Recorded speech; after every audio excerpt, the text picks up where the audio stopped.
اللہ اکبر. رمضان مبارک کی 29ویں رات ہے یہ، اس لیے ایک ایسی حدیث پیش کرنا چاہتا ہوں جس کے اندر ریولیشن اور انقلاب کو حدیث نے بیان کیا کہ دنیا میں کیسے کیسے انقلاب آنے والے ہیں اور اس انقلاب کا انتظار کرنا چاہیے. لیکن یہ تو حضور نے حدیث اس وقت بیان کی، لیکن اب تو وہ انقلاب آ گیا ہے. سنیے،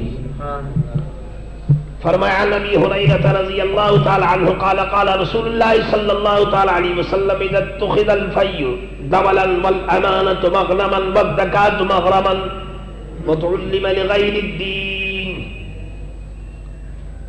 دیکھیے نمبر لگاتے جائیے. نمبر 1، اللہ،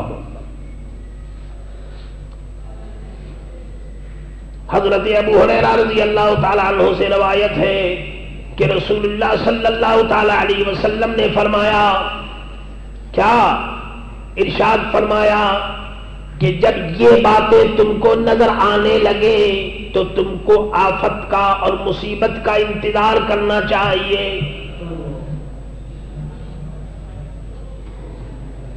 اللہ اکبر.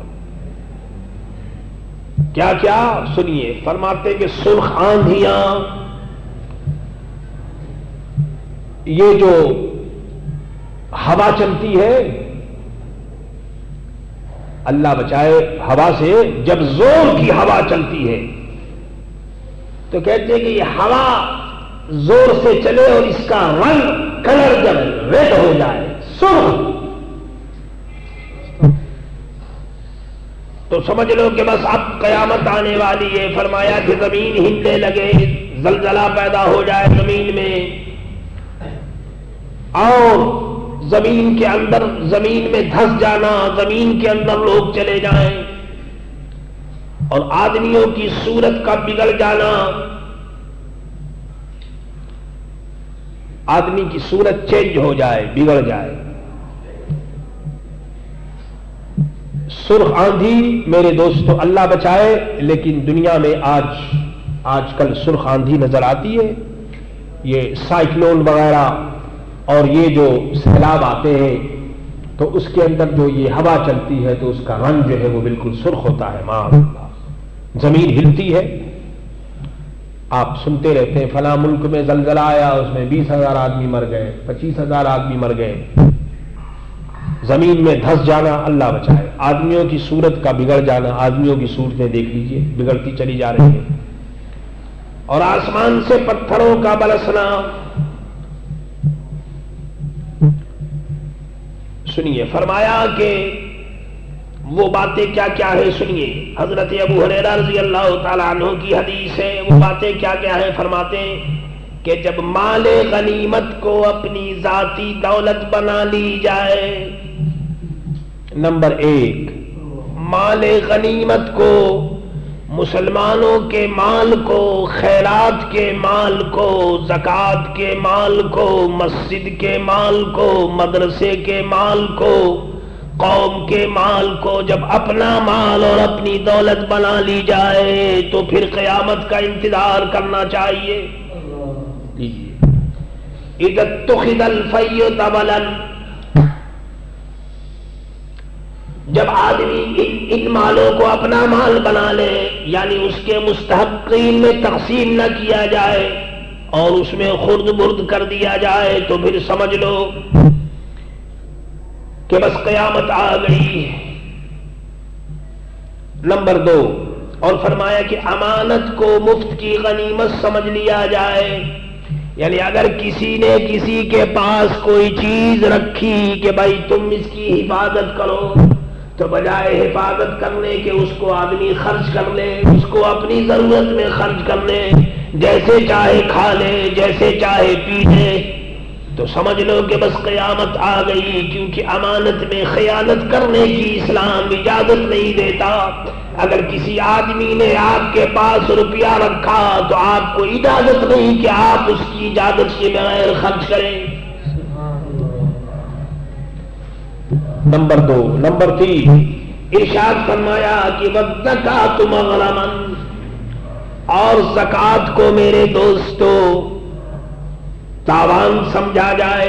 تاوان کا مطلب یہ کہ جرمانہ سمجھا جائے. زکات اگر دی جائے تو بہت مشکل سے دی جائے، بہت دل جو ہے وہ چھوٹا ہو پیسہ نکالنے میں، چند پیسے دیے جائیں اور پھر لمبی چوڑی بات کی جائے. فرمایا کہ زکات کو ایسے لوگ سمجھتے ہیں کہ یہ جرمانہ ہے. تو فرمایا کہ جب ایسی باتیں سامنے آ جائیں تو سمجھ لو کہ بس اب قیامت آ گئی. اور سنیے جناب، نمبر 4 حضور فرماتے ہیں وَتُعْلِمَ لِغَيْرِ الدِّينِ، اور علم میرے دوستو حاصل کیا جائے، لیکن کس کے لیے؟ حضور ارشاد فرماتے کہ علم حاصل کیا جائے مگر دنیا کے لیے. دنیا کے لیے علم حاصل کیا جائے، پیٹ کے لیے علم حاصل کیا جائے، پیسے کمانے کے لیے علم حاصل کیا جائے. تو حضور صلی اللہ تعالی علیہ وسلم فرماتے ہیں کہ قیامت کا انتظار کرنا چاہیے. سمجھ لو کہ قیامت آ گئی. بتاؤ، ایسا معلوم ہوتا ہے کہ کالی کالی کملی والے آقا کے سامنے دنیا آئینہ ہے اور آپ قیامت تک آنے والے واقعات کو اپنی آنکھوں سے دیکھ رہے ہیں. ہمیں وارننگ دے رہے ہیں اور سمجھا رہے ہیں کہ دیکھو دنیا میں یہ سب کچھ ہونے والا ہے. دیکھیے، ایک تو میرے دوست علم کوئی حاصل ہی نہیں کرتا. علم دین کون حاصل کرتا؟ اور اگر حاصل بھی کیا جائے تو فرماتے کہ دنیا کے لیے اس کو حاصل مت کرو، بلکہ اس لیے حاصل کرو کہ اللہ راضی ہو جائے. دنیا کو اگر تم نے راضی کرنے کی کوشش کی تو دنیا راضی نہیں ہوگی، بلکہ خدا تم سے ناراض ہو جائے گا. خدا کو راضی کرو. اور سنیے، نمبر 5 فرمایا قیامت یہ ہے کہ آدمی بیوی کی فرما برداری کرے اور ماں کی نافرمانی. اللہ اکبر. دیکھیے حضور فرماتے ہیں کہ آدمی بیوی کی بات کو مانے، بیوی کی فرما برداری کرے اور ماں باپ کی ماں کی بات کو نہ مانے تو سمجھ لو کہ قیامت آ گئی. اسلام نے بیوی کے رائٹس بھی رکھے ہیں اور ماں باپ کے حقوق بھی ہے. بیوی کا حق بھی ادا کرو، لیکن اس کا مطلب یہ نہیں کہ ماں باپ کے حق کو نہ ادا کرو. بڑا بد نصیب ہے وہ لڑکا وہ اولاد کہ بیوی کے حق کو تو ادا کرے لیکن ماں باپ کو بھول جائے. حضور فرماتے ہیں کہ اگر آدمی بیوی کی فرما برداری کرے لیکن ماں کی اگر نافرمانی کرے تو سمجھ لو کہ قیامت آ گئی. دیکھیں آج کی دنیا میرے دوستو 99% نہیں بلکہ 100% اسی مصیبت اور اسی پریشانی میں اور اسی ہنگامے میں مبتلا ہے. کوئی 1000 میں کوئی ایک اللہ کا بندہ ہوگا جو ماں باپ کی فرما برداری کرتا ہوگا. اللہ. اور سنیے، انسانی نیچر کو، انسانی ویک پوائنٹ کو اور انسانی خرابی کو سرکار دو عالم نے کھول کھول کر کے بیان کر دیا. آج میرے دوستو یہ حدیثیں اگر ہم بیان کرتے ہیں تو دنیا والے ہمیں آنکھیں پھاڑ پھاڑ کے دیکھتے ہیں کہ یہ مولوی کیا بات کرتا ہے. لیکن یاد رکھو ہر چیز کو دنیا میں دبایا جا سکتا ہے لیکن محمد رسول اللہ صلی اللہ علیہ وسلم کے فرمان کو نہیں دبایا جا سکتا. حق کو اور سچ کو نہیں دبایا جا سکتا. حضور فرماتے ہیں کہ اور آدمی دوست سے محبت رکھے، دوست سے تو محبت رکھے، ملنا جلنا کھانا پینا دوست کے ساتھ ہو، لیکن باپ سے نفرت رکھے. دوست سے تو خوب ملے باتیں کرے لیکن باپ کے قریب جانے سے بھی ڈر معلوم ہو. بیٹا باپ کے قریب نہ جائے، باپ سے محبت نہ کرے لیکن دوستوں سے محبت کرے. رات دن ادھر ادھر کی سوسائٹی میں بیٹھے لیکن باپ کے پاس نہیں. کتنے لڑکے ہیں میرے دوستوں جو باپ کے پاس بیٹھتے ہیں، کتنے لڑکے آج کی دنیا میں ہیں بہت مشکل سے ایسے لڑکے ملیں گے جو باپ کے پاس بیٹھتے ہو، ورنہ باپ بیچارہ بوڑھا وہ دروازے پر بیٹھا ہوتا ہے اور بیٹا جو ہے وہ آتا ہے جاتا ہے، گھر میں آتا ہے جاتا ہے، باپ سے پوچھتا بھی نہیں کہ ابا جان آپ کی طبیعت کیسی ہے، ابا جان آپ کا مزاج کیسا ہے، ابا جان آپ نے کھانا کھایا یا نہیں کھایا، آپ کی طبیعت کیسی ہے۔ 2 گھڑی بیٹھ کر بیٹا باپ سے باتیں بھی نہیں کرتا۔ اللہ اکبر۔ اور یہ سب باتیں کہاں؟ جاہلوں میں نہیں، بڑے بڑے پڑھے لکھے جو ایجوکیٹڈ لوگ ہیں میرے دوستوں، ان میں یہ باتیں ہیں۔ نمبر 6 فرمایا وَأَطَاعَ الرَّجُلُ امْرَأَتَهُ وَأَحْقَ أُمَّهُ وَأَدْنَىٰ صَدِيقَهُ وَأَقْصَىٰ أَبَاهُ وَظَهَرَتِ الْأَصْوَاتُ فِي الْمَسَاجِدِ۔ نمبر 6 اب نمبر 7 سنیے۔ اور فرمایا کہ مسجدوں کے اندر جب شور ہونے لگے، مسجدوں میں باتیں لوگ کریں، کوئی وہاں کھڑا باتیں کر رہا ہے، کوئی ادھر کھڑا باتیں کر رہا ہے، کوئی ادھر گفتگو کر رہا ہے، کوئی ادھر شور کر رہا ہے، تو فرمایا کہ جب مسجدوں میں باتیں ہو، جب مسجدوں میں شور مچے تو بس سمجھ لو کہ قیامت آ گئی۔ اللہ، یہ سب میرے دوستوں، یہ باتیں ایسی ہے کہ آنکھوں سے صبح سے شام تک ہم دیکھتے ہیں۔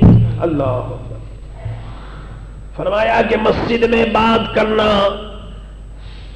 اس طرح سے جیسے کہ آگ لکڑی کو کھا جاتی ہے۔ جو آدمی مسجد میں باتیں کرتا ہے تو بات کرنے سے اس کی نیکی ختم ہو جاتی ہے۔ اللہ، فرمائے کہ مسجدوں میں جب شور ہونے لگے تو سمجھ لو کہ بس قیامت آ گئی۔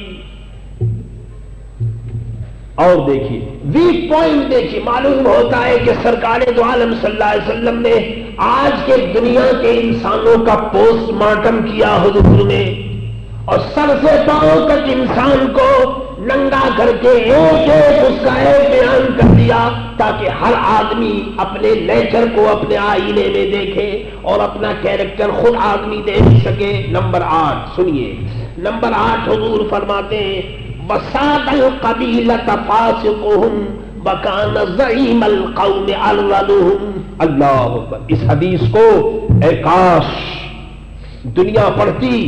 فرمایا کہ اور گروپ لیڈر، سنیے، قبیلے کا سردار، حضور فرماتے گروپ کا لیڈر، قوم کا لیڈر وہ آدمی ہو جو سب سے بڑا فاسق ہو، گناہ کا کرنے والا، فاسق فاجر گناہ کا کرنے والا وہ ہو جس کو لیڈر بنا دیا جائے۔ دیکھیں میرے دوستو، یہ میں نہیں کہتا، یہ میرے باپ دادا کی بات نہیں، یہ ان کی بات ہے جن پر میری ماں بھی قربان، میرے باپ بھی قربان، حضرت محمد رسول اللہ صلی اللہ تعالی علیہ وسلم۔ فرمایا کہ قبیلے کا سردار اس کو مقرر کیا جائے جو ان میں سب سے زیادہ فاسق ہو، نہ وہ اللہ سے ڈرتا ہو اور نہ وہ نیک ہو، نیک بھی نہیں ہو، اللہ سے ڈرتا بھی نہیں ہو، تو اس کو میرے دوستو لیڈر اور گروپ لیڈر تو سمجھ لو کہ جب ایسی بات سامنے آ جائے تو بس سمجھ لینا کہ قیامت آ گئی۔ اللہ اکبر۔ نمبر 8 اور سنیے، نمبر 9 حضور فرماتے کہ اور قوم کا سردار وہ ہو، قوم کا سردار اس کو بنایا جائے جو سب سے زیادہ بیڈ کیریکٹر ہو، سب سے زیادہ جو گندا اور غنڈا اور بدماش ہو، اس کو قوم کا سردار بنا دیا جائے۔ دیکھیے حدیث کیا کہتے ہیں۔ اللہ، آج میرے دوستو جتنی خرابیاں ہماری سوسائٹی کے اندر ہیں وہ یہی تو وجہ ہے کہ ہمارے سردار اچھے نہیں، ہمارے راہبر اچھے نہیں۔ اگر ایسا ہو میرے دوستو تو آپ دیکھ لیجئے کہ کچھ نہ کچھ تو ضرور اچھا اثر ہوگا۔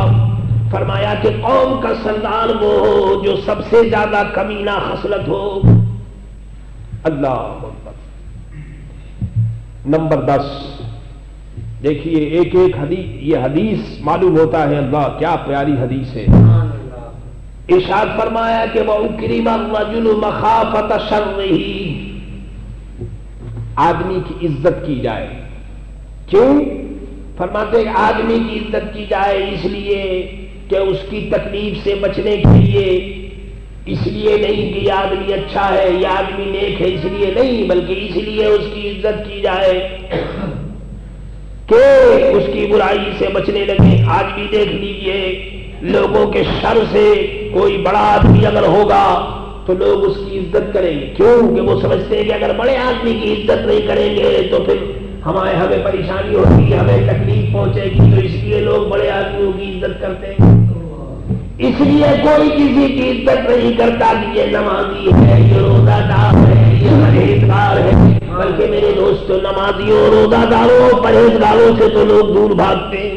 اللہ یہ اور سنیے نمبر 11، حضور صلی اللہ تعالی علیہ وسلم فرماتے ہیں وَظَهَرَتَ الْقَيْنَاتِ وَالْمَعَازِفُ، اور نمبر 11 یہ ہے کہ گانے بجانے والی عورتیں، ڈانس کرنے والی عورتیں، یہ جو سنگر عورتیں ہیں گانے بجانے والی، وہ گلیوں میں پھرتی ہوئی نظر آئیں.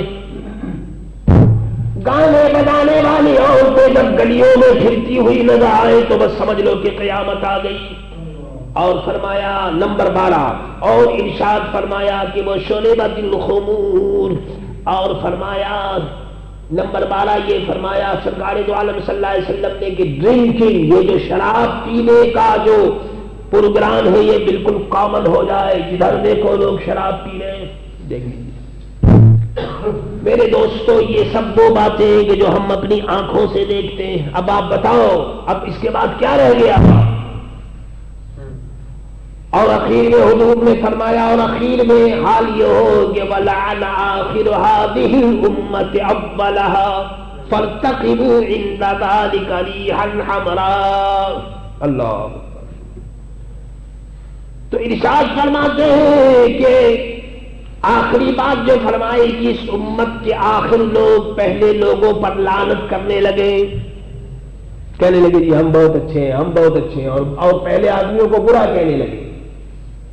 اس حدیث کے اس چیپٹر کو ان کو دیکھنا چاہیے کہ جو لوگ بزرگان دین کی قدر نہیں کرتے، بزرگان دین کی برائی کرتے. الحمدللہ ہم اہل سنت و جماعت ہیں، ہم بزرگان دین کی قدر کرتے ہیں، ہم پہلوں کی عزت کرتے ہیں. فرمایا کہ یہ وہ چیزیں ہیں کہ جو میرے دوستوں جب آ جائیں گی اور جب سامنے آئیں گی تو پھر کیا ہوگا؟ فرماتے ہیں کہ پھر یہ ہوگا کہ سرخ آندھی چلے گی، زلزلہ آئے گا، زمین میں لوگ دھس جائیں گے، آدمیوں کی صورت بگڑ جائے گی، آسمان سے پتھر برسے گا. یہ عزیزوں اور دوستو رمضان مقدس کی اس مبارک رات میں اس حدیث کو اپنے ذہن میں رکھو اور اللہ سے دعا کرو کہ اللہ تعالیٰ اس کا شکر ہے کہ اس نے مسلمان ماں کی گود میں پیدا کیا، مسلمان باپ کے گھر میں پیدا کیا، اور اللہ سے دعا کرو کہ اللہ تعالیٰ ایمان کے ساتھ دنیا سے لے جائے، اور یہ جو تمام شر ہے اور مصیبت اور پریشانی ہے اللہ تعالیٰ اس سے بچائے. مصطفیٰ جان رحمت تیرا ہو سلام، مصطفیٰ جان رحمت تیرا ہو سلام، ہمارے بس میں عنایت تیرا ہو سلام. پہلے سجدے پہ روزے ازل سے یادگاری یہ امت تیرا ہو سلام، مصطفیٰ جان رحمت تیرا ہو سلام، سمے بز میں ہدایت تیرا ہو سلام. کی تسبیح سے روتے ہوئے ہنس پڑے، اس تبسم کی عادت تیرا ہو سلام، مصطفیٰ جان رحمت تیرا ہو سلام، شمع بز میں ہدایت تیرا ہو سلام. کاش محشر میں جب